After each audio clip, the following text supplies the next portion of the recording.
let's talk about Thor a little bit. Obviously, there's a big buzz around Thor and your relationship, however stressed it's been with Thor, but you sort of complement each other in one way because you need that rivalry. Everybody, for every yin, there's got to be a yang, and you and Thor, even to be honest, yourself and Benny, when you built up to the 500, the whole thing was marketed in that way. It was sold in that manner, but more so with Thor because there is that heated rivalry.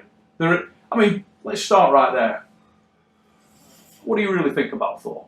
I mean, outside of the myth and legend surrounding what went down and his attitude, as a man, where were you before? Where are you now? I mean, you've got to have nothing but respect for Thor, and I think people don't quite realise that from what I've been told, Thor is actually probably a very I don't know without saying it without being nasty. I don't know. He's not all there.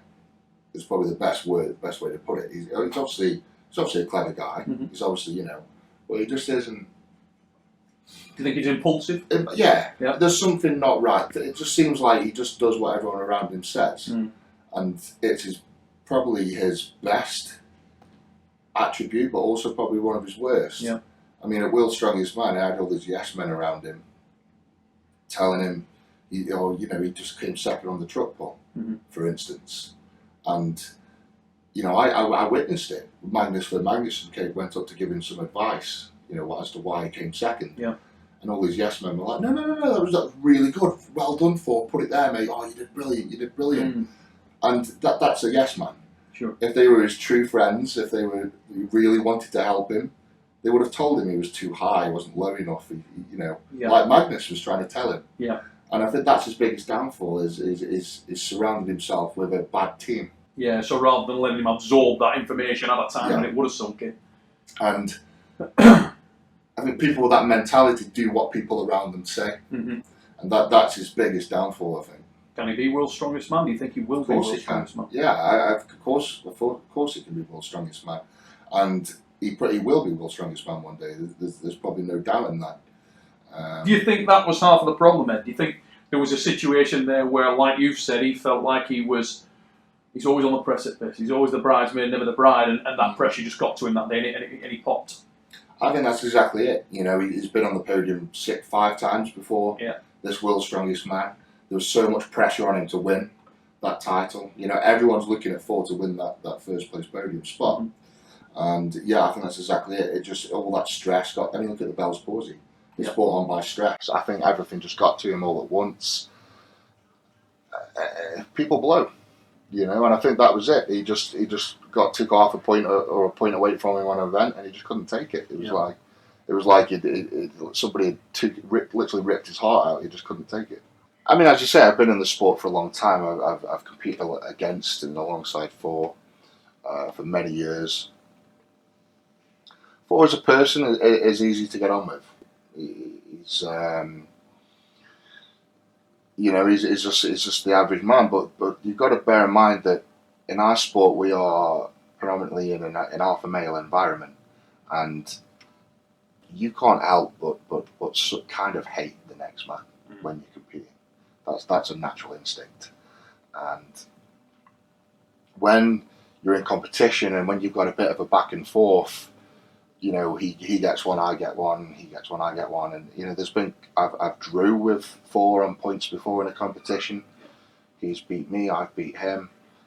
I think there's without even trying that natural hatred has just come up, and that's an alpha male.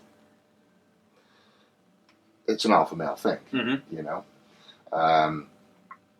Obviously, the controversy at World's Strongest Man was, in my eyes, just completely bang out of order, a bit wrong, and at the end of the day, the guy got bested in the most direct way. Yep.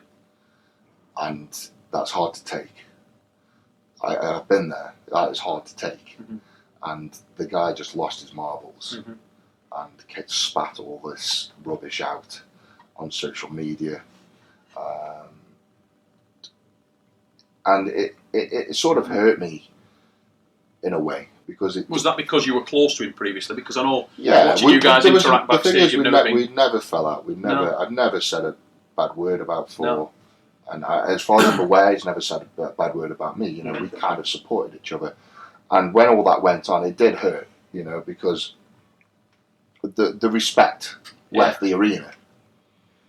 And, you know, when I was handed the trophy, I had to slap my hand across his chest to get a handshake. He didn't even look me in the eye and say, well done. None of his team said, well done. I think the only guy who actually came up and said, well done, was his dad. For his dad, out of all the 50-odd Icelandics there out in Africa. I don't know. He regrets it? No. I hope so. I hope he does. But the thing is, with regret, if you regret something, then you should show remorse, and he doesn't. I've had no apology. He's apologised to the referees behind the scenes, but I've had no apology. I've had no, I'm sorry for trying to, take away from your win. I've had no apology. So as far as I'm concerned, that hatred is still there.